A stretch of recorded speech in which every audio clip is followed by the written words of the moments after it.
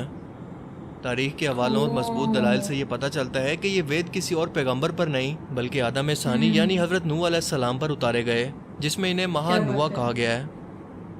ویدوں میں پیغمبر اور عظیم شخصیات کے لیے منو کا لفظ استعمال کیا گیا ہے، لہٰذا نوح علیہ السلام کو بڑے سیلاب والا منو کہہ کر بیان کیا گیا ہے، اور ان کی کشتی سے لے کر سیلاب تک کا تمام واقعہ تفصیل سے موجود ہے، جیسا کہ قرآن کریم کی سورہ ہود میں اور بک آف جینیسس چیپٹر 7 کے اندر بھی یہ بیان ہے۔ ویدوں میں لکھا ہے کہ جب بڑے سیلاب کے بعد دنیا پھر سے آباد ہوگی تو میں ان ویدوں کو نافذ کروں گا، اور بھوشیہ پرانا چیپٹر 4-7 کے اندر نوح علیہ السلام کے طوفان کے بارے میں بیان کیا گیا، اور یہ بھی کہ اس منو کو خدا نے کشتی بنا کر اس کے اندر جانوروں کو سوار کرنے کا حکم دیا، جس کے بعد ایک عظیم طوفان آیا جس نے بھارت ورش یعنی ہندوستانی سرزمین پر زندگی کو ختم کر دیا۔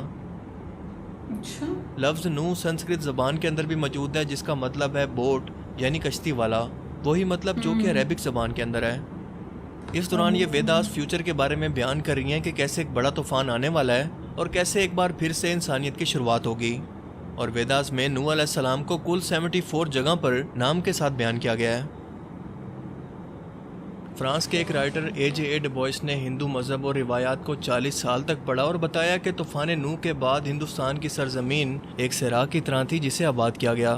اور خود ویداس بھی بار بار نوح علیہ السلام کو ہی مخاطب کر کے ان کے واقعات بیان کر رہی ہیں، جس کا مطلب کہ ہندوستان کی سرزمین اور نوح علیہ السلام کے درمیان ایک تعلق موجود ہے، اور طوفان نوح کے بعد جن ویداس کو نافذ کرنے کا بیان کیا گیا تھا وہ حضرت نوح علیہ السلام کی ہی تعلیمات تھی، جو اس طوفان کے بعد اس ہندو سرزمین پر ان کے ایک بیٹے کی نسل سے آگے پھیلنا شروع ہوئیں، جس کے بعد اس قوم نے گمراہ ہو کر بت پرستی کرنی شروع کر دی، کیونکہ تاریخ کے حوالوں سے ہمیں پتہ چلتا ہے کہ نوح علیہ السلام کی قوم کے جیسے دیوی دیوتاؤں کی پوجا کرنے کا تصور دنیا میں کہیں اور موجود نہیں تھا۔ قرآن کریم میں نوح علیہ السلام کی قوم کو سابی کہا گیا ہے، جو کہ عراق کی سرزمین کو کہتے ہیں، جہاں پر حضرت ابراہیم علیہ السلام پیدا ہوئے، جن کی قوم یہی مشرک تھی، جنہوں نے نوح علیہ السلام اور ان کے درمیان آنے والے تمام نبیوں کی تعلیمات کو یا تو بدل دیا تھا یا پھر بھلا دیا تھا، اور انہی بتوں کی پوجا کرتی تھی۔ اس کے علاوہ یہ فرشتوں کی بھی عبادت کیا کرتے تھے، اسی لیے خدا کے ساتھ ساتھ ان لوگوں نے فرشتوں کی مورتیاں بنا بنا کر انہیں بھی خدا کا درجہ دینا شروع کر دیا، بالکل ایسے ہی جیسے ہر بڑے کام پر اللہ تعالیٰ نے فرشتے مقرر کیے ہیں اور وہ اپنے ہر بڑے کام کے لیے اللہ تعالیٰ کی طرف سے پابند ہیں، اسی طرح سے ان لوگوں نے ہر کام کروانے کے لیے ایک الگ الگ خدا مورتیوں کی صورت میں بنا لیا۔ یہ لوگ ستاروں اور آگ کے بھی پجاری تھے، اسی لیے آج بھی ہندو قوم ستاروں کے علم کے اندر اتنا یقین رکھتی ہے اور آگ کی بھی پرستش کرتی ہے، اسے مقدس جانتی ہے۔ مگر سب سے اہم سوال یہ ہے کہ یہ سب جان کر بھی اور اپنی کتابوں کے اندر واضح طور پر ایک خدا اور پیغمبروں کی تعلیمات کو واضح طور پر دیکھ کر بھی ہندو قوم اس کا انکار آخر کیوں کرتی ہے؟ کیوں نہیں مانتی کہ اللہ تعالیٰ کے وعدہ کے مطابق ان کی قوم کے اندر بھی اللہ کا پیغام اتارا گیا، انہیں بھی ڈر سنایا گیا؟ یہ بات سمجھنے کے لیے آپ کو صحیح بخاری کی ایک حدیث مبارکہ کے بارے میں جاننا ہوگا کہ ابو سعید سے روایت ہے کہ رسول پاک صلی اللہ علیہ وآلہ وسلم نے فرمایا کہ قیامت کے دن حضرت نوح علیہ السلام اور ان کی قوم کو بلایا جائے گا، اور اللہ تعالیٰ نوح علیہ السلام سے یہ سوال کریں گے کہ کیا آپ نے اپنی قوم تک میرا پیغام پہنچا دیا تھا؟ حضرت نوح علیہ السلام کہیں گے کہ بے شک میرے مالک، جس کے بعد نوح علیہ السلام کی قوم سے پوچھا جائے گا کہ کیا نوح نے میرا حکم تم تک پہنچا دیا تھا؟ یہ لوگ انکار کریں گے کہ نہیں، ہمارے پاس کوئی بھی ڈر سنانے والا نہیں آیا، ہمیں آپ کا کوئی پیغام نہیں ملا۔ اللہ تعالیٰ نوح علیہ السلام سے فرمائیں گے کہ آپ کا گواہ کون ہے؟ وہ فرمائیں گے کہ حضرت محمد صلی اللہ علیہ وآلہ وسلم اور ان کی امت۔ پھر تم لوگوں کو پیش کیا جائے گا اور تم لوگ گواہی دینا کہ نوح علیہ السلام نے اپنا پیغام یا اللہ کا حکم پہنچا دیا تھا۔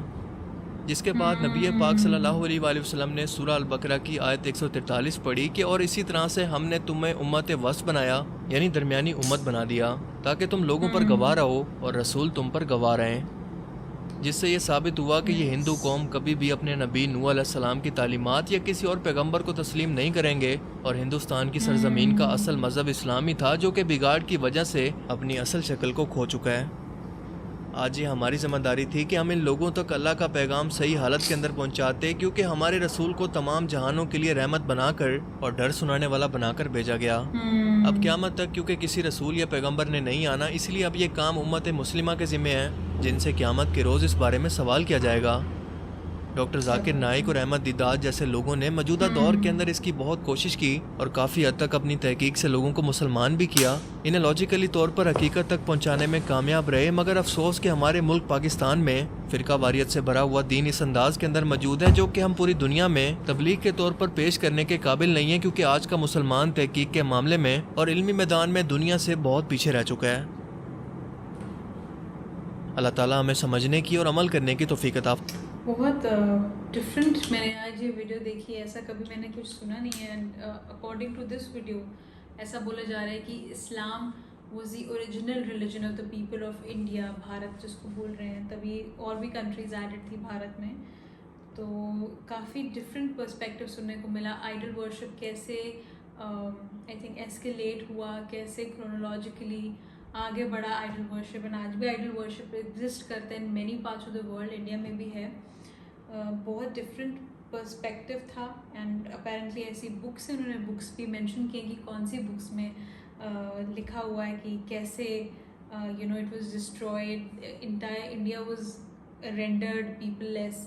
اینڈ کیسے مطلب پھر وہ آباد ہوا، اینڈ کیسے تب آئیڈل ورشپ ٹک پلیس۔ کافی انٹرسٹنگ مجھے ویڈیو پرسپیکٹیو لگا۔ آپ اس ویڈیو کے بارے میں کیا سوچتے ہیں؟ Do let me know in the comment section below. This is Sidhu vlog signing off. I love you guys.